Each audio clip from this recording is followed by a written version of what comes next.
ایک کتاب کے حوالے سے جو پشتون مزاحمت اور ریاست کے نام سے ایمل خٹک صاحب نے لکھی ہے، اور اس کتاب کا بہت چرچہ ہے۔ گو کہ ایمل خٹک صاحب نے یہ کتاب لکھنے کے بعد اب ٹویٹر پر معافی بھی مانگ لی ہے۔ کتاب کے سر ورق پر جو نقشہ پاکستان کا دیا گیا ہے اس میں جموں اور کشمیر کو پاکستان کا حصہ نہیں دکھایا گیا۔ اصل میں وہ اپنی سوچ سے دستبردار نہیں ہوئے، بلکہ وہ اس کے نتائج سے ڈر گئے ہیں۔ جب ریئیکشن آیا ہے 5 سال قید کی سزا ہو سکتی ہے، 50 لاکھ جرمانہ ہو سکتا ہے، وہ اس کے نتائج دیکھ کر گھبرا گئے ہیں۔ کانٹینٹ میں بھی اگر ہم جائیں تو وہ کہتے ہیں کہ جو پشتونوں کے حوالے سے پاکستان کی پالیسیز رہی ہیں بہت ریپریسو رہی ہیں۔ وہ ٹی ٹی پی اور داعش کا ذکر کرتے ہوئے تو ڈرتے ہیں، اور سارا ملبہ جو ہے وہ ملٹری آپریشنز پر ڈال دیتے ہیں۔ اصل ان کے آئیڈیلز جو ہیں وہ پیر روشان ہیں، جمال الدین افغانی ہیں، ملا پوندہ ہیں، فقیر ایپی ہیں، اور سور انقلاب ہے۔ تو یہ ساری جڑیں وہاں ملتی ہیں، پی ٹی ایم کی جڑیں بھی وہاں ہیں۔ ابھی افغانستان میں جو اڈے آ رہے ہیں بی ایل اے کے، داعش کے سامنے، ان کے خلاف اب کیا کارروائی ہوگی؟ ہم نے ڈرون نہ صرف مارے ہیں بلکہ ہمارے جو گن شپ ہیلی کاپٹر ہیں وہ افغان سرحد پہ تو اڑ رہے ہیں۔ السلام علیکم ناظرین، مزمل سروردی کے آفیشیل یوٹیوب چینل کے ساتھ میں ہوں مزمل سروردی۔ امید ہے آپ خیریت سے ہوں گے۔ ناظرین، میرے ساتھ ڈاکٹر آصف صاحب موجود ہیں، اور آج ہم بات کریں گے ایک کتاب کے حوالے سے جو پشتون مزاحمت اور ریاست کے نام سے ایمل خٹک صاحب نے لکھی ہے، اور اس کتاب کا بہت چرچہ ہے۔ گو کہ ایمل خٹک صاحب نے یہ کتاب لکھنے کے بعد اب ٹویٹر پر معافی بھی مانگ لی ہے، لیکن میرا خیال ہے کہ سمپل معافی سے بات زیادہ سنگین ہے۔ ہمیں اس کتاب کے مندرجات اور اس کے سر ورق پر بات کرنی چاہیے۔ ڈاکٹر آصف صاحب میرے ساتھ ہیں، ڈاکٹر صاحب سے بھی اس پر بات کریں گے۔ اس کتاب کے سر ورق پر جو نقشہ پاکستان کا دیا گیا ہے اس میں جموں اور کشمیر کو پاکستان کا حصہ نہیں دکھایا گیا۔ اب میں یہ کوئی ایسی غلطی نہیں ہے جو سیون ہو جائے۔ یہ جموں اور کشمیر کو پاکستان کا حصہ نہ دکھانا کتاب کی ساری میتھڈالوجی اور اس کے مقاصد کو عیاں کرتا ہے کہ ایک طرف تو آپ جموں اینڈ کشمیر کو پاکستان کے نقشے میں نہیں دکھاتے ہیں، اور پھر آپ اس کو بھارت کو دیتے ہیں، اور دوسری طرف آپ پشتون مزاحمت اور ریاست کے نام پر کو پشتونستان بنانے کی اور اس کے پاکستان کی علیحدگی، تو آپ دو طرح سے پاکستان کو توڑنے کی بات کر رہے ہیں اس کتاب میں۔ تو اس طرح کی کتابوں کی ہمیں حوصلہ افزائی کرنی چاہیے یا حوصلہ شکنی کرنی چاہیے؟ یہ کتابیں پاکستان کو توڑنے کے ایجنڈے کے تحت لکھی جاتی ہیں، یا یہ ایک سمپل تھاٹ پروسیس ہوتا ہے اور کوئی لکھنے والا اپنے ذہن لکھتا ہے؟ تو یہ بھی گفتگو کرنی چاہیے کہ کیونکہ بہت ساری قوتیں، مطلب بھارت پاکستان کو توڑنا چاہتا ہے، جموں کشمیر کو حاصل کرنا چاہتا ہے۔ وہ آج بھی آزاد کشمیر کو کہتا ہے کہ ہم نے لینا ہے۔ تو جب آپ نقشے سے اس کو غائب کرتے ہیں اپنی کتاب کے، تو آپ سب سے پہلے تو را کو خوش کر رہے ہیں، اور آپ وہ نقشہ چھاپ رہے ہیں جو را کو قابل قبول ہو، جو بھارتی ایجنڈے کے قریب ہو، اور پھر آپ اس میں پشتون مزاحمت اور ریاست میں آپ ایک بیانیہ بنا رہے ہیں جو پشتونستان کے حق میں جاتا ہے، یا وہ جو پاکستان کو الگ کرنے کے جاتا ہے۔ آپ کوئی ایتھنک آئیڈینٹی کی بنیاد پر ایک الگ ریاست کی بات کر رہے ہیں۔ تو یہ جو کتاب آئی ہے ایمل خٹک صاحب کی، اس نے بہت سے سوالات پیدا کیے ہیں۔ ایمل خٹک صاحب نے کتاب لکھنے کے بعد، کتاب بانٹنے کے بعد، اب جب اس پر گفتگو شروع ہوئی ہے تو معافی مانگ لی ہے کہ مجھ سے بڑی غلطی ہو گئی ہے، تو میں اس کتاب کو واپس لے رہا ہوں۔ ڈاکٹر صاحب، آپ سمجھتے ہیں ایمل خٹک صاحب کا یہ کہہ دینا کہ یہ غلطی ہوئی ہے، معاف کر دیں، کافی ہے؟ اصل میں وہ اس لیے وہ اپنی سوچ سے دستبردار نہیں ہوئے، بلکہ وہ اس کے نتائج سے ڈر گئے ہیں۔ جب ریئیکشن آیا ہے اور پھر انہیں پتہ چلا ہے کہ پاکستان کا ادھورا نقشہ چھاپنے کی کیا سزا ہے۔ پاکستان کا سروے اینڈ میپنگ ایکٹ جو ہے، جو ترمیم شدہ 2020 ہے، اس میں ان کو 5 سال قید کی سزا ہو سکتی ہے، 50 لاکھ جرمانہ ہو سکتا ہے۔ وہ اس کے نتائج دیکھ کر گھبرا گئے ہیں، لیکن ان کی سوچ جو ہے وہ اصل میں اس خطے میں ایک سوچ پچھلے 200 سال سے ایک بیرونی طاقتیں جو ہیں اس کو پروان چڑھانے کی کوشش کر رہی ہیں۔ یہ خطہ کسی دور میں گریٹ گیم کا حصہ تھا۔ روس کی جو بادشاہت تھی اس نے 1796 میں یہاں کام شروع کیا تھا اس خطے میں۔ برطانوی پہلے تو وہ خود اس خطے پہ قابض ہونا چاہتا تھا، پھر جب برطانوی ریاست آ گئی تو وہاں روس اور برطانیہ کی ایک بڑی چپکلش رہی جسے نہیں، آپ دیکھیں نا، خٹک صاحب کا یہ موقف ہے اس کتاب میں۔ چلے نقشے پہ تو انہوں نے ایک جرم کیا، اور اب وہ کہہ رہے ہیں جی سر ورق بدل لیتا ہوں، لیکن اس کے کانٹینٹ میں بھی اگر ہم جائیں تو وہ کہتے ہیں کہ جو پشتونوں کے حوالے سے پاکستان کی پالیسیز رہی ہیں وہ بہت ریپریسو رہی ہیں۔ نہیں وہ اصل میں ریپریسو، میں آپ کو وہی اس کا کانٹیکسٹ سمجھانے کی کوشش کر رہا ہوں کہ یہ اصل میں ایک لمبے عرصے سے ایک سوچ پروان چڑھائی گئی ہے، اور اس سوچ کو بہت سے لوگ جو ہیں وہ سوچ کے حامل ہیں اور وہ اس کو پروان چڑھانے کی کوشش کرتے ہیں، اور پھر جب انہیں سمجھ آتی ہے کہ نہیں ہمیں ریاست اس سوچ کی وجہ سے ہمیں جو ہے وہ ریاست کی طرف سے ریئیکشن آ سکتا ہے، تو پھر وہ معافیاں مانگنے لگ جاتے ہیں۔ میں اس میں بہت لمبی کہانی نہیں سناؤں گا، میں آپ کو اجمل خٹک صاحب اور ان کے ساتھی جمعہ خان صوفی کا صرف یاد دلانا چاہتا ہوں۔ وہ بھی 20 سال تک جلا وطن رہے، کابل میں رہے، داؤد حکومت ان کی سرپرستی کرتی رہی، وہ پاکستان مخالف سرگرمیوں میں رہے۔ بعد میں پھر وہ اجمل خٹک صاحب بھی اور جمعہ خان صوفی اور ان کے سارے ساتھی معافی مانگ کے اپنے جو اس نظریات تھے ان سے تائب ہو کے واپس آئے، پاکستان میں ہی رہے۔ تو جمعہ خان صوفی نے کتاب لکھی تھی فریب ناتمام، وہاں انہوں نے پشتونوں میں پائی جانے والی جو یہ نظریہ ہے اس کو انہوں نے فریب قرار دیا تھا، لیکن یہ فریب آج تک بہت سارے پشتون ذہنوں کو متاثر کر رہا ہے، اور یہ ایک سوچ پائی جاتی ہے۔ نہیں آپ کے خیال میں تو نہیں سمجھتا کہ پشتونوں کو پاکستان میں پولیٹیکلی مارجنلائز کیا جاتا ہے؟ پولیٹیکلی مارجنلائز نہیں کیا کے جا رہا پی ہے، کی پاکستان کی سیاست میں ایک بڑی اہم جگہ موجود ہے۔ آج بھی اگر ہم دیکھیں تو پاکستان کی سیاست کے پی کے گرد گھومتی ہے۔ آج بھی ہم دیکھیں کے پی کی سیاسی جماعتیں پاکستان کی سیاست کو ڈرائیو کرتی ہیں۔ آپ دیکھیں تو پی ٹی آئی کے پی میں اس وقت جو ہے وہ پاکستان کی سیاست پر چھائی ہوئی ہے۔ پاکستان میں مولانا سوچ فضل پروان الرحمان چڑھائی صاحب گئی چھائے تھی۔ ہوئے ہیں، اے این پی نے ایک دور میں کے پی میں حکومت کی ہے۔ تو مجھے تو ایسا بھی نہیں لگا کہ کوئی کے پی کہے کہ کبھی اس سے مینڈیٹ چرایا گیا ہے، کبھی یہ بھی نہیں لگا کہ کے پی کے ساتھ کوئی پولیٹیکل زیادتی ہوئی ہے۔ یہ دوسرے صوبے تو کہیں، کے پی کیسے کہہ سکتا ہے؟ پاکستان میں ایک سوچ پروان چڑھائی گئی، یہی سوچ بنگلہ دیش بنگالیوں میں پیدا کی گئی کہ پہلے تو وہ اکثریت میں تھے، لیکن انہیں کہا گیا کہ یہ مغربی پاکستان زیادتی کر رہا ہے۔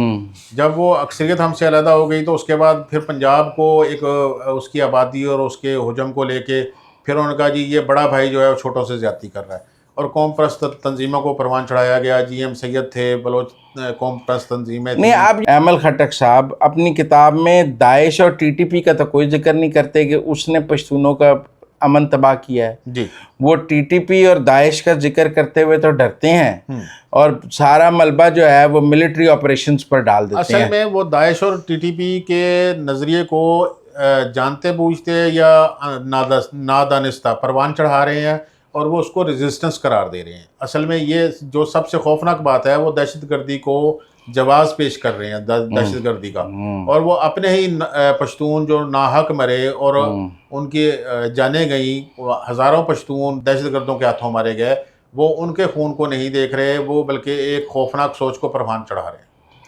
نہیں، پر یہ بھی تو دیکھیں نا، مجھے لگتا ہے یہ جو پشتون تحفظ موومنٹ ایک بنی، آپ کو پتہ ہے پی ٹی ایم، جی جی منظور پشین صاحب کی، جو خود کو ویسے ہی افغانستان کا حصہ کہتے ہیں، اور پچھلے دنوں آپ کو یاد ہے انہوں نے کوئی ایک جرگے کے ذریعے علیحدگی کا اعلان کرنے کی بھی کوشش کی، جس کو پھر روکا گیا۔ کے پی گورنمنٹ نے بھی، آپ کو یاد ہے ان کے پی ٹی ایم پہ پابندی لگی، ان کے جرگے کو روکا گیا، پھر ان کے جرگے میں ساری سیاسی جماعتیں گئیں اور انہوں نے پاکستان کی بات کی۔ تو اس کتاب میں تو مجھے یہ لگا کہ جو پی ٹی ایم کا ایجنڈا ہے کہ ڈویژن کا اور نیشنل، اس کو پروان چڑھانے کی زیادہ کوشش کی گئی ہے، اور علیحدگی کی یا افغانستان سے کی طرف جھکاؤ کی زیادہ بات کی گئی ہے۔ اصل میں جو قوم پرستی کا جو وہاں پہ ایک ذہن پایا جاتا ہے، وہ ان کے آئیڈیلز جو ہیں وہ پیر روشان ہیں، جمال الدین افغانی ہیں، ملا پوندہ ہیں، فقیر ایپی ہیں، اور سور انقلاب ہے۔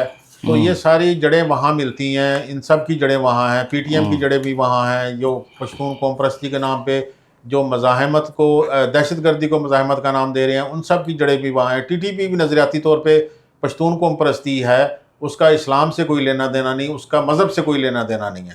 تو یہ ساری پر وہ تو اسلامی نظام کو نافذ کرنے کی بات اسلامی نظام کو نافذ کرنے کی بات کرنے والے جو ہیں ان کی وہ اسلام کسی کو ناحق قتل کرنے کی اجازت نہیں دیتا۔ انہوں نے اگر لڑنا ہے، ریاست کے ساتھ لڑنا ہے، تو وہ مسجدوں میں خودکش دھماکے کرتے ہیں، وہ علماء کو قتل کرتے ہیں، وہ کون سا اسلام نافذ کرنے کی کوشش کر رہے ہیں؟ اچھا، اب اس قسم کی دیکھیں، میں آپ کو بتاؤں، ہمارے یہاں کچھ کتابیں ہیں جو ہم کہتے ہیں اسٹیبلشمنٹ چھپواتی ہے، آپ بات سمجھیں ہیں، جی جو اسٹیبلشمنٹ کا نیریٹو لے کے چلتے ہیں۔ اب کچھ نیریٹو ہیں جو اینٹی پاکستان ہے، وہ ہمارا خیال ہے کہ اینٹی پاکستان فورسز ایسی کتابیں اور ایسا مٹیریل، ایسا نیریٹو لے کے آتی ہیں جو اینٹی پاکستان ہوتا ہے۔ اب بیلنس تلاش کرنا بڑا مشکل ہے کہ کہاں کون سا بندہ اسٹیبلشمنٹ کا ٹاؤٹ ہے اور کون سا اینٹی پاکستان ہے۔ کتابوں کو اس تناظر میں دیکھنا بہت مشکل کام ہو گیا۔ اصل میں ایمل خٹک صاحب نے نقشہ جو ہے اس میں اگر فورجری کی، اس کو کیا، میں اس سے بڑا گناہ یہی سمجھتا ہوں کہ وہ پاکستان کی نسل کو ایک غلط سوچ دینے کی کوشش کر رہے ہیں، اور جو زیادہ پڑھے لکھے نہیں ہیں یا جو چیزوں کو زیادہ کریٹیکلی نہیں دیکھتے وہ اس سوچ سے متاثر ہوں گے۔ اور یہی میں آپ سے عرض کرنے کی کوشش کر رہا ہوں، جو پچھلے 200 سال سے ایک سوچ، ایک مخصوص چھوٹا محدود طبقہ جو ہے پروان چڑھانے کی کوشش کرتا رہا ہے، اور اس میں اس نے سینکڑوں معصوموں کے ذہن کو خراب کیا، ان کی زندگیاں خراب کی، ان کے کیریئر تباہ کیے۔ وہ جمعہ خان صوفی ہوں، اجمل خٹک ہوں، کوئی اور ہوں، وہ سارے آخر میں اس فریب سے نہیں، مجھے لگتا ہے اب نئی بات کریں، وہ تو ماضی کی بات ہے۔ مجھے یہ زیادہ منظور پشین اور اس طرف جاتے ہوئے نظر آتے ہیں جو نیا پی ٹی ایم کا۔ منظور پشتین کا نظریہ بھی تو وہیں جڑا ہے نا، اس کی جڑیں کہاں ہیں؟ وہ فقیر ایپی میں دیکھتے ہیں، ملا پوندہ میں دیکھتے ہیں، پیر روشان میں دیکھتے ہیں۔ یہ اصل میں یہ عالمی طاقتوں کی ہی پروان چڑھائی سوچ ہے۔ اور اب میں یہ نہیں کہتا کہ ان کے پیچھے کوئی ہے، لیکن یہ اصل میں غیر ملکی ایجنڈا ہے، غیر ملکی طاقتوں کا ایجنڈا ہے، جو دانستہ دانستہ کچھ حلقے آگے بڑھا رہے ہیں۔ کیونکہ میں اس طرح دیکھتا ہوں نا کہ آپ جو بلوچوں کے اندر بھی یہ سوچ کہ جی سیپریٹسٹ سوچ، اور بی ایل اے اور مجید بریگیڈ، وہ بھی اس قسم کا بلوچستان کے حوالے سے مٹیریل لے کے آتے ہیں۔ بلوچستان کے حوالے سے تو ہمارے پاس ناقابل تردید ثبوت ہے نا بھارت کے حوالے سے۔ جی یہ بھی ناقابل تردید ہیں بھارت کے حوالے سے۔ ابھی ایمل خٹک صاحب کے بارے میں یہ نہیں دعویٰ کرنا چاہتا کہ وہ کسی کے ایجنٹ ہیں، لیکن میں یہ سمجھتا ہوں کہ یہ جو پچھلے 200 سال سے پائے جانے والی ایک چھوٹے سے طبقے کی سوچ ہے، وہ اس سے ان کا ذہن نہیں، پر میں سمجھتا ہوں کہ اس وقت جو پوزیشن ہے، جو لا اینڈ آرڈر، دیکھیں نا اس وقت باجوڑ میں بہت آپریشن ہو رہا ہے، جی امن و امان، اور آپ کو پتہ ہے باجوڑ میں کئی ایک ہفتے تک تو امن جرگا رہا، اور امن جرگا جو ہے وہ ٹی ٹی پی کے ساتھ مذاکرات کرتا رہا اور وہ ناکام ہو گیا۔ اس کے بعد جب جرگا ناکام ہوا تو ملٹری آپریشن شروع کیا گیا، لوگوں کو ایویکویٹ کیا گیا، اور سیدھا تو فوج نے جا کے آپریشن نہیں شروع کر دیا۔ ہاں جی، پہلے تو امن جرگے ہوئے، جی، اور امن جرگوں کے ذریعے امن نہیں آ سکا تو پھر اس کے بعد امن جرگے بھی فوجی آپریشن کے ساتھ کھڑے ہو گئے۔ تو یہ جو لوگ وہاں پہ اس طرح کے فوجی، جب آپ دہشت گردوں کے خلاف آپریشن کرتے ہیں، اس کی بھی مخالفت کرتے ہیں، تو یہ دہشت گردوں کی سہولت کاری نہیں کر رہے، اس طرح یہ سہولت کاری نہیں کر رہے، بلکہ یہ اس میں شریک ہیں، اس گناہ میں، اس جرم میں ان کے برابر کے شریک ہیں۔ یہ دہشت گردی کو مزاحمت کا نام دے کے اس کو سافٹ کرنے کی کوشش کر رہے ہیں۔ یہ بات بھی آپ کی ٹھیک ہے کہ دہشت گردی اور مزاحمت میں بہت فرق ہونا چاہیے۔ جی، مزاحمت اور چیز ہے، ٹیررزم اور چیز ہے۔ جی، اب آپ اگر دہشت گردی کو مزاحمت کا نام دیں گے تو پھر وہ اور غلط بات ہو جائے گا۔ مزاحمت تو سیاسی بھی ہو سکتی ہے، ہاں جی، مزاحمت کے تو پرامن مزاحمت بھی ہو سکتی ہے۔ یہ ضروری تھوڑی ہے کہ ہتھیار اٹھا کے لوگوں کو مار کے مزاحمت کی جائے۔ نہیں، مزاحمت کی تو بہت ساری شکلیں ہیں جو ہمارے ہاں۔ امن کے ساتھ مزاحمت ہوتی ہے، اور مزاحمت بھی تب ہوتی ہے جب آپ کے ساتھ کوئی واقعی ناروا سلوک ہو رہا ہو، جب آپ کو حقوق نہ مل رہے ہوں، جب کوئی آپ کے ساتھ نسلی بنیادوں پہ کوئی آپ اگر پاکستان پہ حکمرانی کرنے والوں کی اور پاکستان کے آرمی چیفز کی ایک فہرست بنائیں تو اس میں پشتونوں کا حصہ غالب ہے۔ آپ پنجاب کو کہتے ہیں، یا پنجاب کا نام لے کے آپ کہتے ہیں کہ جی ہم پہ، آپ یہ دیکھیں کہ پنجاب میں پشتونوں کی کتنی بڑی تعداد آباد ہے۔ آپ یہ دیکھیں کہ کراچی میں کے پی سے زیادہ پشتون آباد ہیں۔ کہاں ان کو حصہ نہیں مل رہا؟ زندگی کے کس شعبے میں وہ پیچھے ہیں؟ ہاں وہ اچھا، یہ ایک اور بات ہے کہ پورے پاکستان میں پٹھان بہت پرامن طریقے سے رہ رہے ہیں۔ کے پی میں جا کے پنجابیوں کا رہنا ذرا مشکل ہے، لیکن لاہور میں تو پٹھانوں کا رہنا بہت آسان ہے۔ لاہور کے تو تقریباً تمام پرانے بازار جو ہیں وہ پٹھان خرید چکے ہیں، ساری مارکیٹیں ان کے پاس ہیں، اور انہیں یہاں کاروبار اور کراچی میں بھی یہی صورتحال ہے۔ کراچی میں بھی یہی صورتحال ہے، اور کہاں حقوق ان کو نہیں مل رہے؟ کون سے حقوق نہیں مل رہے؟